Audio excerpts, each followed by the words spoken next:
Hello વિદ્યાર્થી મિત્રો, કેમ છો? મજામાં? હું છું ચૌહાણ સર અને તમે જોઈ રહ્યા છો સરસ મજાનું ચેનલ ઇનફાઇનાઇટ ફિઝિક્સ. આપણો સેકન્ડ લેક્ચર છે. જો ફર્સ્ટ લેક્ચર ના જોયો હોય તો ડિસ્ક્રિપ્શન બોક્સમાં તમને મળી જશે એની લિંક. તો ખાસ પહેલા એ લેક્ચર જોઈ નાખજો, પછી આ લેક્ચર ઉપર આવજો. આપણે પહોંચ્યા છીએ ઓહમનો નિયમ. આ એમપી ક્વેશ્ચન છે આપણા માટે 2 માર્ક માટે.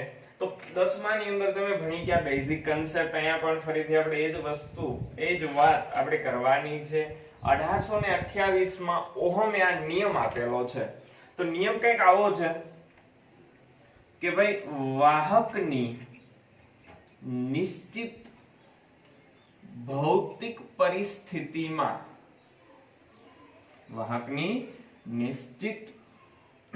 ભૌતિક પરિસ્થિતિમાં તેમાંથી વહેતો પ્રવાહ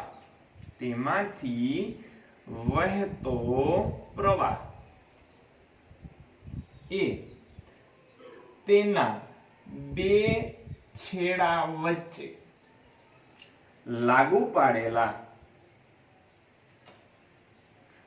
વિદ્યુત સ્થિતિમાનના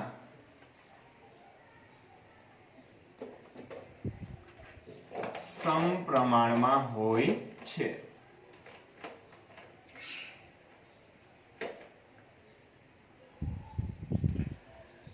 નિયમનો કહેવાનો અર્થ શું છે? નિયમ સાવ સિમ્પલ છે. વાહકની નિશ્ચિત ભૌતિક પરિસ્થિતિમાં, નિશ્ચિત ભૌતિક પરિસ્થિતિનો અર્થ એવો થાય કે વાહકનું ટેમ્પરેચર ઓહમના નિયમમાં કોન્સ્ટન્ટ રહેવું જોઈએ. વાહકનું ટેમ્પરેચર કોન્સ્ટન્ટ રહેવું જોઈએ એવી ફિક્સ પરિસ્થિતિ હોવી જોઈએ.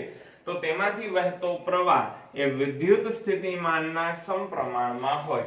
તો હું અહીંયાથી લખી શકું કે ભાઈ વિદ્યુત સ્થિતિમાન વોલ્ટેજ V ચલે છે I. બરોબર?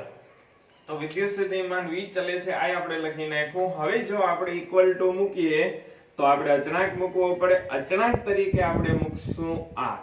R એટલે શું થાય વિદ્યાર્થી મિત્રો? તમને બધાને ખ્યાલ છે. R એટલે થાય અવરોધ.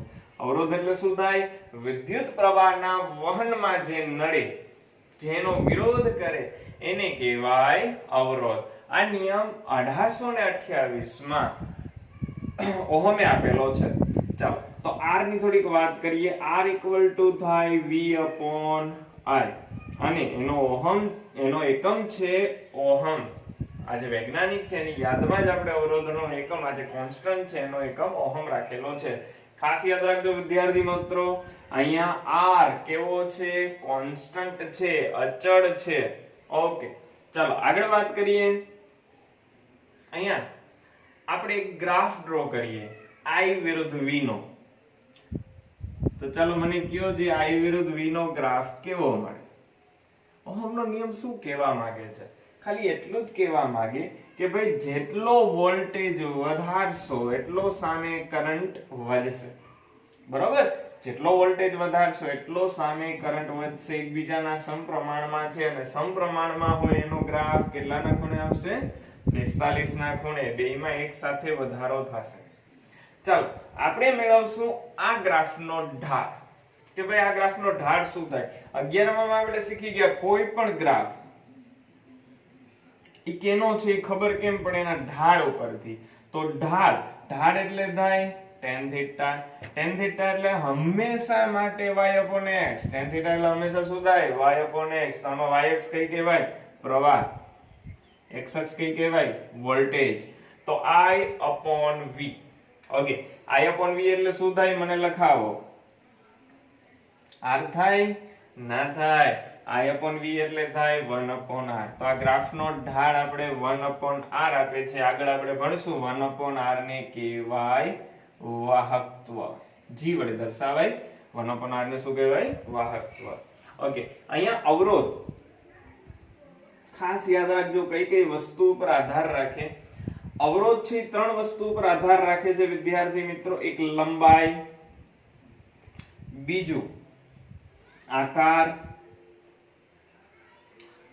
અને ત્રીજું આધાર રાખે છે દ્રવ્યની જાત. એટલે કયા પ્રકારનું મટીરીયલ છે, વાહક કયા પ્રકારનો છે એના ઉપર ડિપેન્ડ કરે. આ જે છે એ આપણે આગળ ભણશું એક ઇક્વેશન, એના પરથી યાદ રાખશું. ઇક્વેશન આવું છે ρl upon a. એટલે લંબાઈ પર આધાર રાખે, એક તો આકાર કે ક્ષેત્રફળ પર આધાર રાખે, અને બીજું અવરોધકતા છે, આ આગળ આપણે વાત કરશું હમણાં. તો અવરોધકતા ઈ જે છે ઈ દ્રવ્યની જાત ઉપર આધાર રાખે. તો ત્રણ વસ્તુઓ પર આધાર રાખે છે, ખાસ યાદ રાખવાનું છે, લંબાઈ, આકાર અને દ્રવ્યની જાત. ફરીથી થોડુંક રિવાઇઝ આપણે કરી જાય. ઓહમનો નિયમ શું છે? વાહકની નિશ્ચિત ભૌતિક પરિસ્થિતિમાં તેમાંથી વહેતો પ્રવાહ કેના સમપ્રમાણમાં હોય? વિદ્યુત સ્થિતિમાનના સમપ્રમાણમાં હોય તો શું લખી શકાય? v ચલે છે i ઇક્વલ ટુ મૂક્યું અચળાંક શું મૂક્યું આપણે? r. સૂત્ર શું બન્યું? ફેમસ ઇક્વેશન છે, યાદ રાખજો, v ઇક્વલ ટુ ir. એમાંથી r એટલે અવરોધ. અવરોધનો એકમ શું થાય? ઓહમ. પછી આપણે ગ્રાફ ભણ્યા i વિરુદ્ધ v નો. i વિરુદ્ધ v ના ગ્રાફમાં ઢાળ. ઢાળ એટલે હંમેશા આપણે tan થીટા. tan થીટા એટલે હંમેશા y upon x. તો અહીંયા મળ્યું i upon v. i upon v એટલે 1 upon r. અને એને શું કહેવાય? વાહકત્વ. અને છેલ્લે આપણે વાત કરી કે ભાઈ આ r કેના પર આધાર રાખે? લંબાઈ, આકાર ને દ્રવ્યની જાત. ચાલો આગળ આપણે વાત કરી ઓહમના નિયમ. ઓહમનો નિયમ યાદ રાખજો ક્યારે લાગે? જ્યારે એ દ્રવ્યનો અવરોધ અચળ હોય. તો ને તો જ વિદ્યાર્થી મિત્રો આ જે કન્સેપ્ટ છે એ લાગશે, બાકી લાગશે નહીં. બરોબર? બાકી જનરલી આપણે સૂત્ર તો આ જ થાય, r equal to v upon i. આ જ સૂત્રનો યુઝ કરશું આપણે, પણ એમાં r કોન્સ્ટન્ટ હશે નહીં. ઓકે, ચાલો આગળ જેમ આવતું જશે એમ તમને ધીમે ધીમે આઈડિયા આવતો જશે. ઓકે, હવે આપણે વાત કરવાની છે અવરોધની, કે ભાઈ અવરોધ છે શું? તો સિમ્પલ ભાષામાં લખવું હોય કે ભાઈ અવરોધ શું, તો કે જે વિદ્યુત પ્રવાહના વહનને રોકે. વિદ્યુત પ્રવાહના વહન રોકે એવો શબ્દ વાપરવો થોડો awkward લાગે. વિદ્યુત પ્રવાહના વહનનો વિરોધ કરે તેને અવરોધ કહે છે. જે વિદ્યુત પ્રવાહના વહનનો વિરોધ કરે છે એને અવરોધ કહે. દાખલા તરીકે આપણે વાંચવા બેસવું છે, પણ વાંચવામાં ઘણી બધી વસ્તુઓ આપણે અવરોધ રૂપે નડે. ટીવી કરતા વધારે મોબાઈલ, તો આપણા માટે અવરોધો થયા જે આપણે વાંચવામાં નડે. સેમ એવી રીતના પ્રવાહને જે નડે એને શું કહેવાય? અવરોધ. અવરોધનું સૂત્ર હમણાં જ આપણે ભણ્યા, r equal to શું થાય વિદ્યાર્થી મિત્રો? v upon i. એક એનો સિમ્પલ એકમ હતો ઓહમ. બરોબર? બીજો એકમ પણ તમે બનાવી શકો વિદ્યુત સ્થિતિમાન એટલે કે વોલ્ટેજ, અને પ્રવાહ માટેનો એસઆઈ એકમ છે એમ્પિયર. તો બીજો એક એકમ બની ગયો વોલ્ટ પર એમ્પિયર. હજી એક એકમ છે આનો, તમે લખી શકો વોટ અપોન એમ્પિયર સ્ક્વેર. આપણે પ્રશ્ન થાય કે આ એકમ કેમ આવ્યો વોટ પર એમ્પિયર સ્ક્વેર? તો એની થોડીક વાત કરીએ. v એટલે થાય જૂલ પર કુલમ. એકમ ધન વીજભાર દીઠ કરવું પડતું કાર્ય. વ્યાખ્યા યાદ છે ને, બીજા ચેપ્ટરમાં ભણ્યા હતા, જૂલ પર કુલમ. ઓકે, અને છેદમાં પ્રવાહ. પ્રવાહને લખાય એમ્પિયર. આ વિદ્યુત ભાર છે. આના પહેલાના લેક્ચરમાં સૂત્ર ભણ્યા I equal to Q upon T. તો Q equal to શું થાય? IT. તો કુલમ એટલે શું થાય? Ampere into second. ચાલો તો કુલમની જગ્યાએ શું મૂકી શકાય? Ampere into second. તો આ શું થઈ ગયું? જૂલ પર સેકન્ડ અપોન એમ્પિયર સ્ક્વેર. એકમ સમયમાં મળતી ઉર્જા એને કહેવાય પાવર. પાવરનો એકમ શું છે? વોટ. આવી ગયો એકમ વોટ પર એમ્પિયર સ્ક્વેર. ચાલો વાત કરીએ અવરોધના સંકેતની, કે ભાઈ અવરોધને કેના વડે દર્શાવે? તો અવરોધની સંજ્ઞા કંઈક આવી છે, તમે અહીંયા r લખી શકો. આ થઈ ગઈ વિદ્યાર્થી મિત્રો એની સંજ્ઞા. હવે મારે વ્યાખ્યા આપવી છે 1 ઓહમની.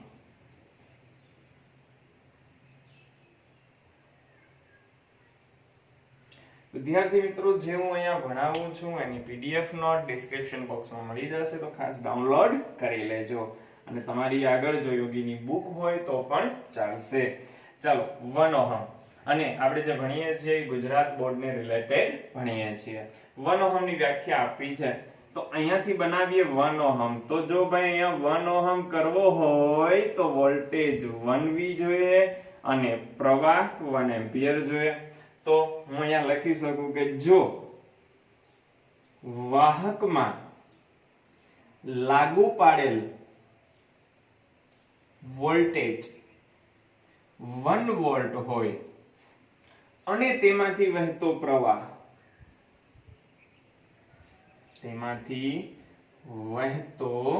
પ્રવાહ 1 એમ્પિયર હોય તો તેને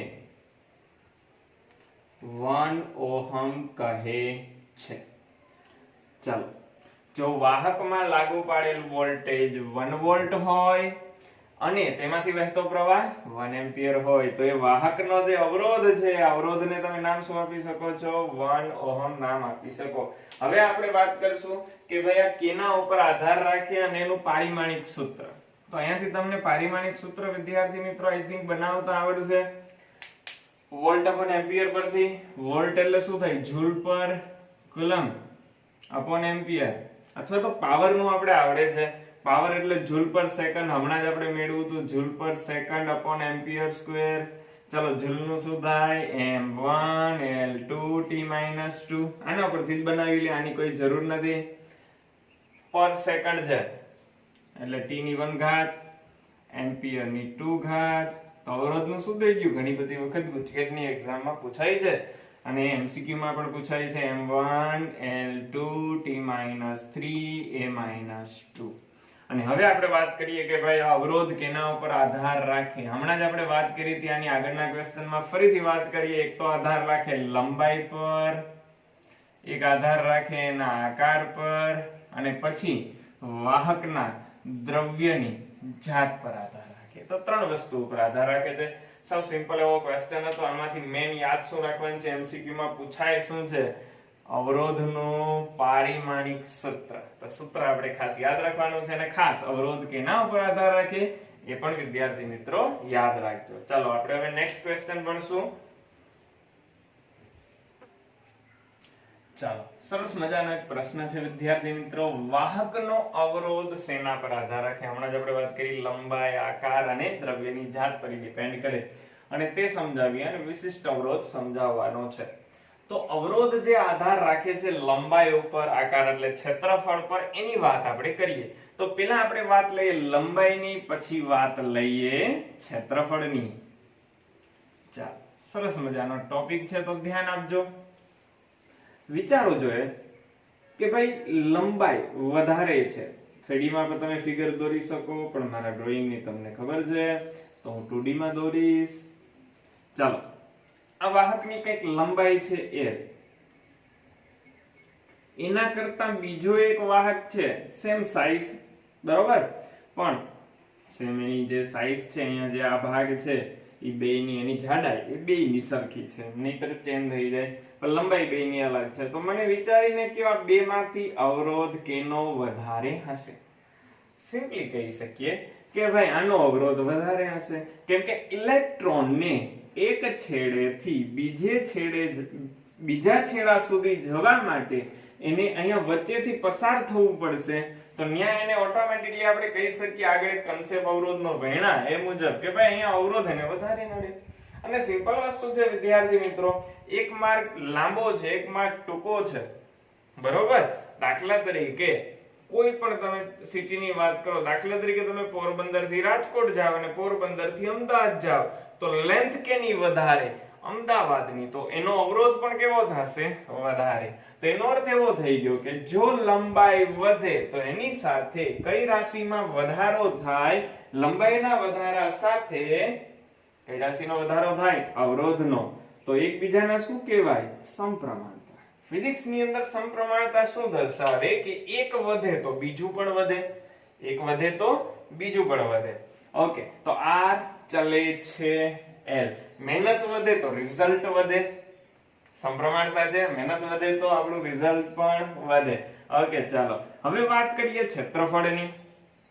ચલો વિચારો જોઈએ ક્ષેત્રફળ સાથે કેવો સંબંધ ધરાવે? એક નાના ક્ષેત્રફળ ધરાવતો પદાર્થ ધારીએ અને એક મોટું ક્ષેત્રફળ ધરાવતો પદાર્થ ધારીએ, તો કેનો અવરોધ વધુ હોય? સિમ્પલી છે, નાનું ક્ષેત્રફળ હશે એનો અવરોધ વધારે હશે, મોટું ક્ષેત્રફળ હોય એનો અવરોધ ઓછો હોય. કારણ શું? દાખલા તરીકે હું તમને એક ઉદાહરણ આપું. તમે સરસ મજાની કાર શીખો છો, તો તમે એ કાર શીખવા માટે ગલીમાં જશો કે ગ્રાઉન્ડમાં? સિમ્પલ આન્સર છે ગ્રાઉન્ડમાં. શું કામ? ગ્રાઉન્ડમાં વિસ્તાર વધારે છે તો અવરોધ ઓછો નડે. જો ગલીની અંદર જાશું તો ત્યાં અવરોધ વધારે નડશે. તો અહીંયા કેવું પ્રમાણ થયું વિદ્યાર્થી મિત્રો? સમપ્રમાણ કે વ્યસ્ત પ્રમાણ? વ્યસ્ત પ્રમાણ. તો અહીંયા લખી શકું r ચલે છે 1/a. એનો અર્થ એવો થઈ ગયો કે પાતળો તાર લ્યો, પાતળો તાર ક્ષેત્રફળ ઓછું તો અવરોધ વધારે, જાડો તાર લ્યો તો ક્ષેત્રફળ વધુ અવરોધ ઓછો. અને આ બેને હું હવે કમ્બાઈન કરી નાખું તો શું લખી શકું વિદ્યાર્થી મિત્રો? r ચલે છે l/a. આનો અર્થ એવો થઈ ગયો કે લંબાઈ વધે એમ અવરોધ વધે, ક્ષેત્રફળ ઘટે એમ અવરોધ વધે. ચાલો અહીંયા હું ઇક્વલ ટુ મૂકીશ ρ l/a. તમે લખી શકો. r નું એક ઇક્વેશન મળી ગયું વિદ્યાર્થી મિત્રો. r ઇક્વલ ટુ શું મળ્યું? ρ l/a. એમાં ρ એટલે શું એની વાત કરવાની હજી બાકી છે. ρ એટલે આપણા માટે થાય અવરોધકતા. ખાસ યાદ રાખજો, ρ એટલે શું થાય? અવરોધકતા. અવરોધકતા તો યાદ રહી જશે. હજી એક નામ આપવાનું છે, ની ખાસ યાદ રાખવાનું છે. ઘણી બધી વખત આ પૂછાય છે. તો અવરોધકતાનું બીજું નામ છે વિશિષ્ટ અવરોધ. આ ઘણી બધી વખત વિદ્યાર્થી મિત્રો આપણે કન્ફ્યુઝ કરાવે છે, તો ખાસ યાદ રાખજો. વિશિષ્ટ અવરોધ એટલે પણ થાય ρ એટલે જ થાય અવરોધકતા.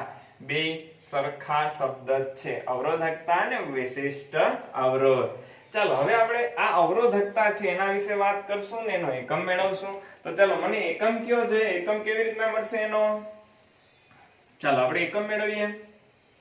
એકમ મેળવવા પેલા રો ને કરતા બનાવવી પડે. રો ઇક્વલ ટુ શું થાય? r/a/l. r નો એકમ ઓહમ, ક્ષેત્રફળનો એકમ મીટર સ્ક્વેર, લંબાઈનો એકમ મીટર, મીટર મીટર કટ, અવરોધકતાનો એકમ શું થઈ ગયો? Ohm into metre. તો આ અવરોધકતાનો એકમ મેળવો. હવે મારે અવરોધકતાની વ્યાખ્યા લખવી છે, તો હું છે ને l ઇક્વલ ટુ 1 મીટર કરી નાખું, ક્ષેત્રફળ લઈ લઉં 1 મીટર સ્ક્વેર. તો અવરોધકતા ને r સૂત્રમાં જોજો કેવા થાય? સરખા. આના પરથી વ્યાખ્યા લખીએ કે એકમ લંબાઈ દીઠ, એકમ લંબાઈ દીઠ અને એકમ ક્ષેત્રફળ ધરાવતા વાહક તારના અવરોધને, વાહક તારના અવરોધને શું કહેવામાં આવે છે? અવરોધકતા. ફરીથી વ્યાખ્યા બનાવતા શીખડાવું. શું કરવાનું છે? તારની લંબાઈ 1 મીટર, ક્ષેત્રફળ 1 મીટર સ્ક્વેર, એટલે r ઇક્વલ ટુ ρ. તો લખાય કેમ? આ છેદમાં છે તો એકમ લંબાઈ દીઠ અને એકમ ક્ષેત્રફળ ધરાવતા વાહકના તારના અવરોધને જેની શું કહેવાય? અવરોધકતા તમે નામ આપી શકો. હવે આપણે વાત કરીએ અવરોધકતા કેના ઉપર આધાર રાખે. અવરોધકતા મોટા ભાગે આ ફિક્સ વસ્તુ છે. દાખલા તરીકે ધ્યાનથી સાંભળજો અને આ સમજજો. કન્સેપ્ટ છે અવરોધકતાનો કે ભાઈ હું લોખંડનો એક નાનો ટુકડો લઉં, મોટો ટુકડો લઉં, તો બેમાંથી કેની અવરોધકતા વધારે?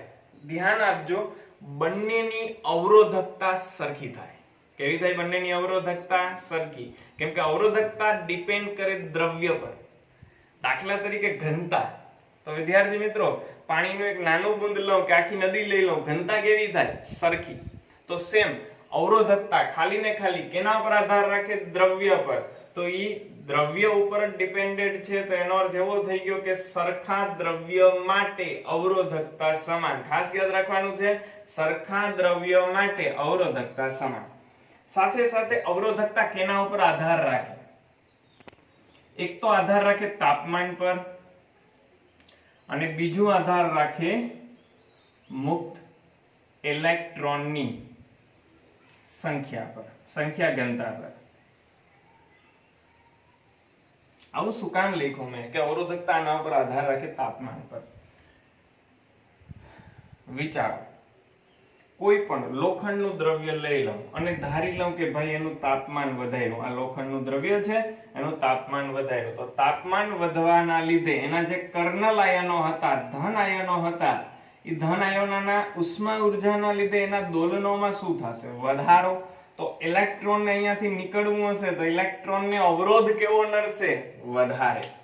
બરોબર, અવરોધે વધારે નડશે. સાથે સાથે આ દ્રવ્યનો ગુણધર્મ થઈ ગયો કે આ દ્રવ્ય પોતે પોતાનો અવરોધ વધાર્યો. તો અવરોધકતા ડિપેન્ડ કરે તાપમાન પર, સાથે સાથે ડિપેન્ડ કરે મુક્ત ઇલેક્ટ્રોનની સંખ્યા ઘનતા પર, કે એકમ કદ દીઠ કેટલા ઇલેક્ટ્રોન દ્રવ્યમાંથી મુક્ત થાય. જેટલા વધારે મુક્ત થઈ શકતા, આ દ્રવ્યનો ગુણધર્મ છે, જેટલા વધારે મુક્ત થઈ શકતા હોય એટલી અવરોધકતા એની ઓછી. પણ ડિપેન્ડ કરે કેના ઉપર? ખાલી ને ખાલી દ્રવ્ય પર. તો ચાલો, મને તમને આઈડિયા આવી ગયો હશે કે ભાઈ આ અવરોધકતા શું છે. અહીં આપણો ક્વેશ્ચન આ પૂરો થયો. હવે આપણે ભણશું નેક્સ્ટ ક્વેશ્ચન. ચાલો, નેક્સ્ટ ક્વેશ્ચન આવો છે, વાહકત્વ અને વાહકતા સમજાવો અને તેના એકમ પણ જણાવો. પહેલા આપણે વાત કરીએ વાહકત્વની.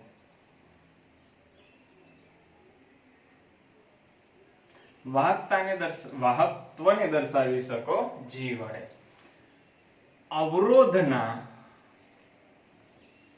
વ્યસ્તને વાહકત્વ કહે છે.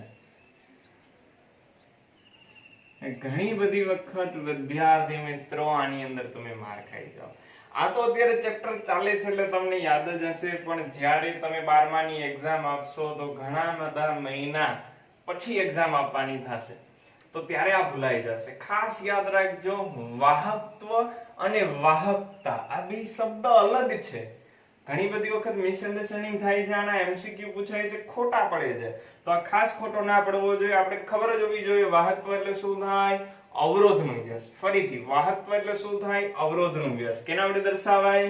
G વડે. ચાલો, અવરોધનું વ્યસ્ત છે તો શું થાય? સૂત્ર 1/r. ઓકે, હવે એકમ એનો જણાવીએ આપણે. 1/r નો એકમ આપણે ખબર છે ઓહમ. તો આને તમે આમ પર લખી શકો, ઓહમ ઇનવર્સ. આમ નો લખવું હોય તો આમ ઓમેગા છે એની ઊંધી સંજ્ઞા કરી શકો. એને ગુજરાતીમાં લખાય મોહ, પણ મોહ માયાની કોઈ અહીંયા વાત નથી. બરાબર, મોહ લખી શકો, અથવા તો ઇંગ્લિશમાં MHO લખી શકો, અથવા તો હજી એક એનો એકમ છે સાયમન. એસ વડે તમે દર્શાવી શકો. તો આટલા એકમો છે વાહકત્વના. ફરીથી, વાહકત્વ એટલે શું થાય? અવરોધનું વ્યસ્ત 1/r. તો એનો એકમ થાય 1/ઓહમ. 1/ઓહમ ને ઉપર લઈ જાય તો ઓહમ ની -1 ઘાત. એને તમે લખી શકો મોહ. મોહ એટલે લખી શકો MHO, અથવા તો બીજો એકમ S. S એટલે સાયમન. ઓકે, આગળ આપણે વાત કરીએ. બીજું શું સમજાવવાનું છે? વાહકતા.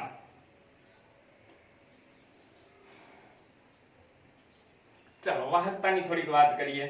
વાહકતા એટલે થાય અવરોધકતાના વ્યસ્તને વાહકતા કહે છે. અવરોધકતા એટલે શું થાય? ρ. અને એનું વ્યસ્ત એને શું કહેવાય? વાહકતા. વાહકતાને દર્શાવાય સિગ્મા વડે, અને સિગ્મા ઇક્વલ ટુ સૂત્ર શું થાય? 1/ઓહમ. ચલો, 1/ઓહમ એકમ બનાવવો છે. ઓહમ નો એકમ શું થાય? ઓહમ નો એકમ થાય, સોરી, રો નો એકમ શું થાય? Ohm into metre. ચાલો, 1/ઓહમ ને તમે આમ પણ દર્શાવી શકો, મોહ કહેવાય એને, અને બાજુમાં મીટર ઇનવર્સ. અને મોહ નો લખવું હોય તો તમે સાયમન નો S પણ દર્શાવી શકો, S m ની -1 ઘાત. તો આપણે વાહકતાની વાત કરીએ. એક સરસ મજાનું ઉદાહરણ યાદ આવી ગયું. અવરોધ અને અવરોધકતાના ડિફરન્સ માટે કે બે વસ્તુ શું છે. દાખલા તરીકે આપણે કલેક્ટર થવું છે તો એની જે જર્ની છે, એનો જે પથ છે એ લાંબો કહેવાય, કેમ કે એક્ઝામ ખૂબ જ એ અઘરી આવશે. પણ તમારે કલેક્ટર નથી થવું, એના કરતા કોઈ નીચેની પોસ્ટ ઉપર જવું છે તો એમાં અવરોધ ઓછો નડશે. એના કરતા નીચેની પોસ્ટ ઉપર જવું છે, અવરોધ ઓછો નડશે. તમારે ક્લાર્ક થવું છે, સાવ ઓછો અવરોધ નડશે. બરોબર? તો આ અવરોધની વાત થઈ કે જેમ પથ મોટો એમ અવરોધ વધારે નડે. ઓકે, સાથે અવરોધકતા શું છે? આ અવરોધકતા દ્રવ્યની અંદરનો ગુણધર્મ છે. ઘણા લોકો ક્લાર્ક થવું હોય તો ક્લાર્ક પણ ના બની શકે, કેમ કે એની અંદરનો અવરોધ વધારે છે. ટીવી માં ધ્યાન વધારે હોય, મોબાઈલ માં ધ્યાન વધારે હોય. અમુક કહેતા હશે સાહેબ મને જ સંભળાવે છે તો તમને કોઈ નથી સંભળાવતો, ભણવામાં ધ્યાન આપજો. ઓહમ અવરોધકતા, આ અવરોધકતા છે એ અંદરનો ગુણધર્મ છે. જ્યારે અવરોધ છે એના પરિમાણ પર આધાર રાખે છે. ઘણી બધી વખત આ ક્વેશ્ચન પૂછાય છે કે અવરોધકતા પરિમાણ પર આધારિત છે કે નહીં. અવરોધકતા પરિમાણ પર આધારિત છે કે નહીં? તો અવરોધકતા પરિમાણ પર આધારિત નથી. અને જો અવરોધકતા પરિમાણ પર આધારિત ના હોય તો વાહકતા પણ પરિમાણ પર આધારિત નથી. પૂછકેટની અંદર એક ક્વેશ્ચન પૂછાઈ ગયો છે કે ભાઈ વાહક માટે સિગ્મા અપોન રો નો ગુણોત્તર કેવો બને તાપમાન વધતા? વધે, ઘટે કે શું થાય? તાપમાન જો વધે તો સિગ્મા અપોન રો નો ગુણોત્તર વધે, ઘટે, અચળ રહે કે કઈ ફેર અચળ રહે કે ચલો એક કોઈ પણ આન્સર નહીં, એવા 4 ઓપ્શન આપ્યા છે. તો જુઓ ખાસ સમજજો, રો એટલે શું થાય? 1 અપોન સિગ્મા, સિગ્મા સ્ક્વેર. હવે તમને ખબર હોવી જોઈએ કે તાપમાન વધે તો અહીંયા વાહકતામાં શું થાય? વિચારો છે તાપમાન વધે તો વાહકતામાં શું થાય? ઘટાડો થાય કે વધારો થાય? આગળ ભણ્યા અવરોધ માટે, અવરોધકતા માટે શું વાત કરી હતી? તાપમાન વધે એમ અવરોધકતા વધે, તો તાપમાન વધે એમ વાહકતા ઘટે. વાહકતા ઘટે છે તો આના ગુણોત્તરનો જવાબ ઘટે. એવા ગુજકેટની અંદર ક્વેશ્ચન પૂછાય છે. બે ખાસ યાદ રાખજો, વાહકત્વ અને વાહકતા અલગ અલગ શબ્દો છે. ચાલો ક્વેશ્ચન આવો છે, આ આકૃતિ માટે આ આકૃતિ માટે અવરોધનો ગુણોત્તર મેળવવાનો છે. તો ચાલો અવરોધનું આપણું સૂત્ર ρ L અપોન A. અહીંયા વિચારો, અહીંયા ક્ષેત્રફળ કેટલું? તો જો આ આખા ભાગ ક્ષેત્રફળ તો આમ મપાય, લંબાઈ ગુણાકારમાં પહોળાઈ, તો ઈ તો આખું સેમ જ રહે. દાખલા તરીકે આ માર્કર છે વિદ્યાર્થી મિત્રો, આ માર્કરનું ક્ષેત્રફળ આગળનું પાય સ્ક્વેર, આ માર્કર લાંબી હોય તોય પાય સ્ક્વેર, એમાં કોઈ ચેન્જ ના થાય તો ક્ષેત્રફળ સેમ છે. પણ લંબાઈ L અને L બે વખત L આવ્યો તો લંબાઈ કેટલી થાય? 2L. ચાલો તો અવરોધ કંઈક આટલો થઈ ગયો આપણા માટે. હવે બીજા અવરોધની વાત કરીએ R2. તો એમાં એક સ્તરની ઉપર બીજું સ્તર છે, રૂપિયાની નોટો જેમ પડી હોય એની જેવું સ્તર છે અહીંયા. ઓકે, તો R2 અવરોધ મેળવીએ ρ L અપોન A. તો અહીંયા લંબાઈ ચેક કરો, લંબાઈ તો L જેટલી જ છે વિદ્યાર્થી મિત્રો. એક માર્કર છે એની ઉપર બીજી માર્કર મૂકું, લંબાઈ પૂછું તો લંબાઈ સેમ છે, પણ ક્ષેત્રફળ હતું એના કરતા ડબલ 2 થઈ ગયું. ચલો હવે આપણે મેળવવાનો છે આ બેનો ગુણોત્તર R1 અપોન R2. R1 કેટલો છે? 2 ρ L અપોન A. અને R2 કેટલો છે? ρ L અપોન 2A. અંશ છેદ, અંશનો છેદ, છેદનો છેદ. ચલો હવે આ છેદનો છેદ અંશમાં, તો આન્સર આવી ગયો 4. ચલો હવે આપણે વાત કરશું વિદ્યાર્થી મિત્રો, નેક્સ્ટ ક્વેશ્ચન છે આપણો પ્રવાહ વિદ્યુત. ચલો હવે આપણે વાત કરશું પ્રવાહ ઘનતા. પ્રવાહ ઘનતા એક રાશિ છે, એના વિશે સમજવું પડશે. ઓકે, પ્રવાહ ઘનતા સમજતા પહેલા એક હું નળાકાર લઉં, વાહક છે આ વાહકમાં મારે પ્રવાહ વહેડાવવો છે તો હું જોડીશ બેટરી.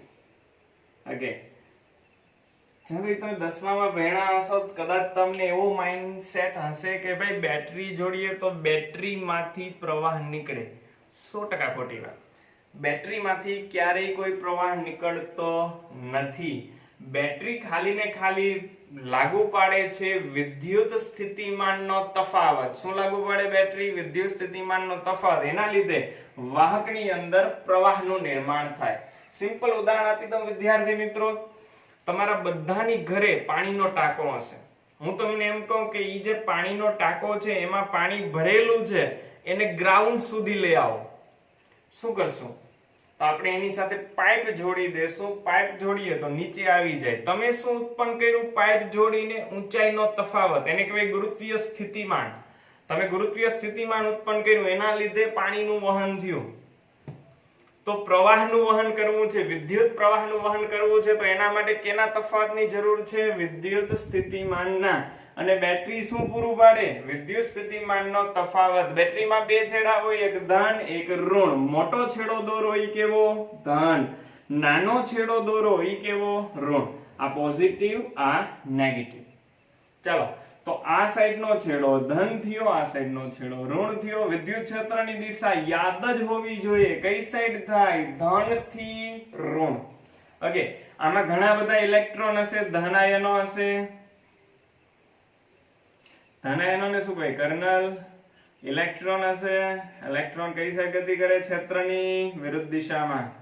હકીકતમાં આગળ આપણે વાત કરી ગયા ઝિગઝેગ પાથ ઉપર જશે, પણ અત્યારે સાવ સિમ્પલ દર્શાવવા ઇલેક્ટ્રોન આ સાઈડ જાય છે. બેટરીના વોલ્ટેજ V છે. ધારી લઉં કે કરંટ જે ફ્લો થાય ઈ I જેટલો છે. કરંટ હંમેશા માટે પ્રવાહની દિશા આપણે બેટરીની અંદર લેવાની ધન થી ઋણ. કઈ લેવાની? ધન થી ઋણ. આવા પ્રવાહને કહેવાય રૈવાજિક પ્રવાહ. આની પાછળ એક સરસ મજાની સ્ટોરી છે. ચાલો, વાર્તા જેવું છે તો હું તમને કહી દઉં. પહેલા વૈજ્ઞાનિકો એવું માનતા કે વિદ્યુત પ્રવાહના વહન માટે ધન વિદ્યુત ભાર જરૂરી છે, અથવા તો ધન વિદ્યુત ભારના લીધે વિદ્યુત પ્રવાહનું વહન થાય. જો ધન વિદ્યુત ભારના લીધે થતું હોય તો પ્રવાહ કઈ સાઈડ વહે? ધન થી ઋણ. પણ પછી જે થોમ્સને ઇલેક્ટ્રોનની શોધ કરી. પછી ખબર પડી કે વિદ્યુત પ્રવાહનું વહન તો ઇલેક્ટ્રોનના લીધે થાય, તો ઇલેક્ટ્રોનનો ચાર્જ નેગેટિવ. તો જો ચાર્જ જેનો નેગેટિવ હોય તો એની દિશા કેમ હોવી જોઈએ? ઋણ થી ધન. પણ ત્યાં સુધીમાં ઘણા બધા સંશોધન થઈ ગયા હતા. ખાલી આના માટે થિયરી ચેન્જ કરવી પડે, દિશા માટે. અને હકીકતમાં તમને ખબર છે પ્રવાહ છે એ કેવી રાશિ છે? પ્રવાહ અદિશ રાશિ છે. આમ તો આ સાચો જવાબ નથી વિદ્યાર્થી મિત્રો. પ્રવાહને કહેવાય ઇંગ્લિશની અંદર સ્કેલર. અદિશ અને સદિશ વચ્ચેની રાશિ એને કહેવાય સ્કેલર. બરોબર, સ્કેલર રાશિ છે. પણ ક્યાંય પણ પૂછાય તમને તો જનરલી આપણો જે આન્સર આવશે એ અદિશ હશે. જો સ્કેલર ને અદિશ બે આપ્યું હોય તો સ્કેલર ટીક કરવો પડે, પણ સ્કેલર આપણે ક્યારેય આપતા નથી. એટલે પ્રવાહ આપણા માટે અદિશ રાશિ છે. અદિશ રાશિ હોય તો દિશાનું મહત્વ નથી. તો ધન થી ઋણ જાય કે ઋણ થી ધન જાય, શું ફેર પડે? કાંઈ નહીં. એટલા માટે આપણે એવું ધાર્યું કે પ્રવાહ વહેડાવવાનો હંમેશા ધન થી ઋણ, પણ એને નામ આપી દેવાનું. શું નામ આપી દેવાનું? રૈવાજિક પ્રવાહ. હકીકતમાં પ્રવાહ આમ જાતો નથી. હકીકતમાં પ્રવાહ કેમ આવે? જોજો, સમજજો. તમે વિદ્યુત ક્ષેત્ર લાગુ પડ્યું તો આ ઇલેક્ટ્રોન આ સાઈડ આવ્યા, તો આ ઇલેક્ટ્રોન અહીંયાથી અહીંયા આમ ગતિ કરશે.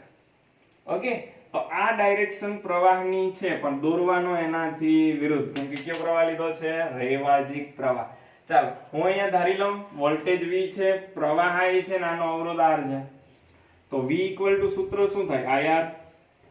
R ઇક્વલ ટુ હજી એક સૂત્ર મૂકી શકો જો તમને યાદ હોય તો, rho L upon A. Famous equation છે, યાદ રાખવાનું છે. R ઇક્વલ ટુ શું થાય? Rho L upon A.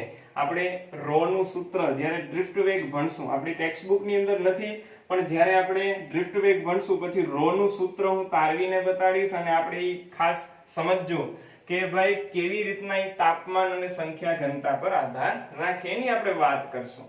ચાલો, અત્યારે આપણે એક ઇક્વેશન મળી ગયું છે.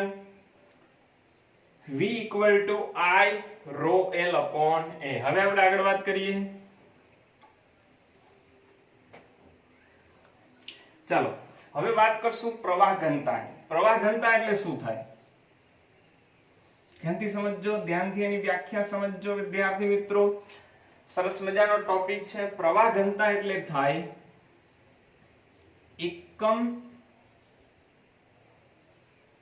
વિદ્યુત એકમ ક્ષેત્રફળ દીઠ લંબ રૂપે વહેતો વિદ્યુત પ્રવાહ. એકમ ક્ષેત્રફળ દીઠ લંબ રૂપે વહેતો વિદ્યુત પ્રવાહ એને કહેવાય પ્રવાહ ઘનતા છે. તો એકમ શું થાય? સિમ્પલ છે, એમ્પિયર પર મીટર સ્ક્વેર. આ પ્રવાહ ઘનતાનો એકમ થઈ ગયો. પણ એક શબ્દ વાપરો છે, લંબ રૂપે વહેતો પ્રવાહ. હંમેશા પ્રવાહ જે વહે એ ક્ષેત્રફળ તમે જે લીધું છે આડછેદનું ક્ષેત્રફળ એને લંબ રૂપે વહેવો જોઈએ. શું કહેવા માંગુ છું આકૃતિ દોરીને સમજીએ. ચાલો અહીંયા જ આપણે ડ્રો કરીએ, આ વચ્ચેનું કાઢી નાખીએ જેથી સમજવામાં કન્ફ્યુઝન ના રહે. ઓકે, આડછેદનું આમ લંબ આપણો આડછેદ, તો આડછેદમાં લંબ રૂપે જે કરંટ વહેતો હોય આડછેદનું ક્ષેત્રફળ એ, અને એમાંથી જો લંબ રૂપે પ્રવાહ I વહેતો હોય તો I upon એના ગુણોત્તરને શું કહેવાય? પ્રવાહ ઘનતા. હવે ધ્યાન આપજો, થોડુંક ડિફરન્ટ આપણે કરીએ. અગેન કરંટ આ દિશામાં જાય છે, આડછેદ થોડોક ત્રાસો લઈ લો, બરોબર. આ જો આ ક્ષેત્રફળને લંબ હોવું જોઈએ તો આડછેદ થોડોક ત્રાસો લઈ લો. તો હવે તમને ખબર છે વિદ્યાર્થી મિત્રો ક્ષેત્રફળનો સદિશ કેમ આવે? અત્યારે પેલા આમ હતો તો ક્ષેત્રફળનો સદિશ આમ હતો, સમજાય? ક્ષેત્રફળનો સદિશ આમ હતો, કરંટ પણ આમ હતો, બે વચ્ચેનો ખૂણો 0 નો બનતો હતો, અને એ આડછેદના ક્ષેત્રફળને પ્રવાહ કેવો કહેવાતો હતો? લંબ. હવે આડછેદ ત્રાસો છે તો એનો ક્ષેત્રફળનો સદિશ આમ આવે. ઓકે, પણ આપણે તો એનો કયો ઘટક જોઈએ? પ્રવાહની દિશામાંનો ઘટક જોઈએ. તો જોજો, ધ્યાનથી સમજજો. આવા બે ઘટક વિચારી શકો છો. આ બે વચ્ચેનો એંગલ મને કયો કેટલાનો છે? આ બે વચ્ચેનો એંગલ 90 નો છે, પરસ્પર લંબ છે. આ ખૂણો થીટા, તો આ a છે, તો આ ઘટક કયો થયો એનો? a cos થીટા, અને ઉપરવાળો ઘટક એના માટે થશે a sin થીટા. બરોબર. તો આ સાઈડ જે ઘટક આવે કોસ વાળો આવે, તો જ્યારે પણ આવો કોઈ ત્રાંસો એંગલ બનશે તો અહીંયા તમારે એડ કરવાનું થશે cos થીટા. પણ અત્યારે એવી કોઈ વાત નથી, તો એનું કન્ફ્યુઝન અત્યારે આપણે લેતા નથી, આગળ આવશે તો આપણે સમજશું.